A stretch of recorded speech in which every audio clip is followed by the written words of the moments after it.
జగిత్యాల జిల్లా కేంద్రంలో తహసీల్ చౌరస్తా వద్ద 68వ అంబేద్కర్ వర్ధంతి సందర్భంగా అంబేద్కర్ విగ్రహానికి పూలమాలలు వేసి నివాళులర్పించిన జగిత్యాల మున్సిపల్ చైర్పర్సన్ శ్రీమతి అడవుల జ్యోతి.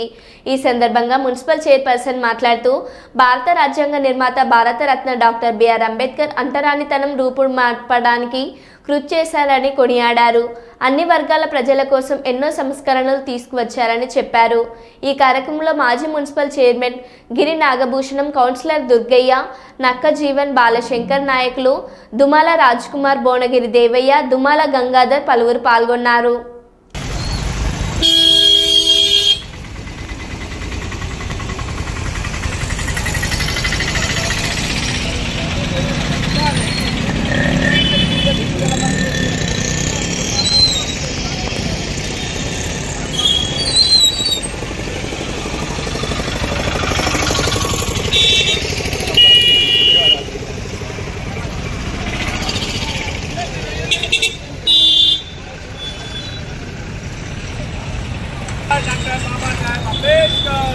जोहार जोहार।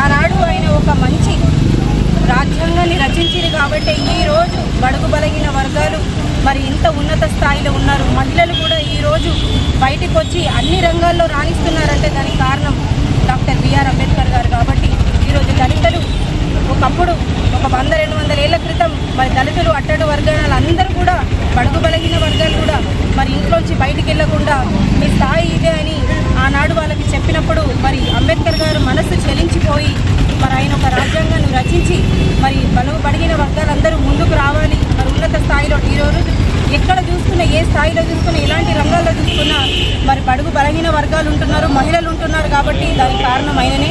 మరి ఈరోజు ఆయన రచించిన ఈ రాజ్యాంగాన్ని కాంగ్రెస్ ప్రభుత్వం కూడా అమల్లోకి తీసుకొచ్చి మరి ఖచ్చితంగా ప్రతి ఒక్క నాయకుడిని, ప్రతి ఒక్కరికి న్యాయం జరగాలి. ఈరోజు స్థానిక సంస్థలే కావచ్చు, ఎమ్మెల్యే సంస్థలే కావచ్చు, ప్రతి ఒక్కటి ఎంపీ ఎలక్షన్లలో, ఎంఏ ఎలక్షన్లో, ఏ సంస్థల్లో అయినా, ఇలాంటి ఎలక్షన్స్లో అయినా ఖచ్చితంగా బడుగు బలహీన వర్గాలు ముందుండాలి అని చెప్పేసి ఆలోచనతోటి కాంగ్రెస్ ప్రభుత్వం ముందుకెళ్తుంది. అలాగే ఉద్యోగాలు ఇవ్వడంలో కూడా మరి రాజ్యాంగ రచయితని దృష్టిలో పెట్టుకొని ఉద్యోగాలు కూడా ఇవ్వడం జరిగింది. మరి అట్లాగే ఎలాంటి దాంట్లో కూడా ప్రభుత్వం వెనక్కి రాకుండా మరి ముందుకు తీసుకెళ్తుంది. కాబట్టి మరి అట్లాగే ఈ రాజ్యాంగాన్ని కాపాడుకోవాల్సిన బాధ్యత ఈ భారతదేశంలో ఉన్న ప్రతి పౌరుడిది ఉంది, ప్రతి పౌరుడికి ఉంది. ఎందుకంటే ఈ భారతదేశంలో కాదు, వేరే వేరే దేశాలలో కూడా ఈ రాజ్యాంగాన్ని అలాగే అంబేద్కర్ గారి విగ్రహాన్ని అక్కడ స్థాపించి ఆయనకి ఎంతగా వినిపిస్తారు. కాబట్టి మరి ఇక్కడ కూడా అంతకంటే ఎక్కువ ఘోరమైన దక్కాలి.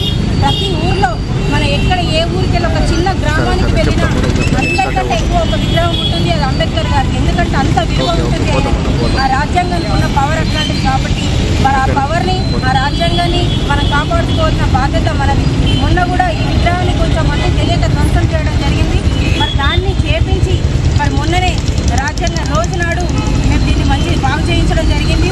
మరి కొంతమంది అలాంటి ఒక దుర్మార్గులకు చెప్పడం ఏంటంటే రాజ్యాంగాన్ని కాపాడడం అని అంటే బుక్ చదవడం కాదు, ప్రతి ఒక్కటి ఈ భారతదేశంలో ఏ ఒక్క చిన్న పనినైనా మనం కరెక్ట్గా చేస్తే దాన్ని మనం కాపాడినట్టే భారతదేశంలో ఉన్న ప్రతి పౌరుడి హక్కు. కాబట్టి మరి ఇలాంటి పనులు చేయకుండా మరి ప్రతి ఒక్కరూ రాజ్యాంగాన్ని కాపాడాలి. దాన్ని ఒక దృష్టిలో పెట్టుకొని ప్రతి ఒక్క పౌరుడు బాధ్యతగా నడుచుకుంటేనే మనం వీళ్ళందరికీ ఘన నివాళులు.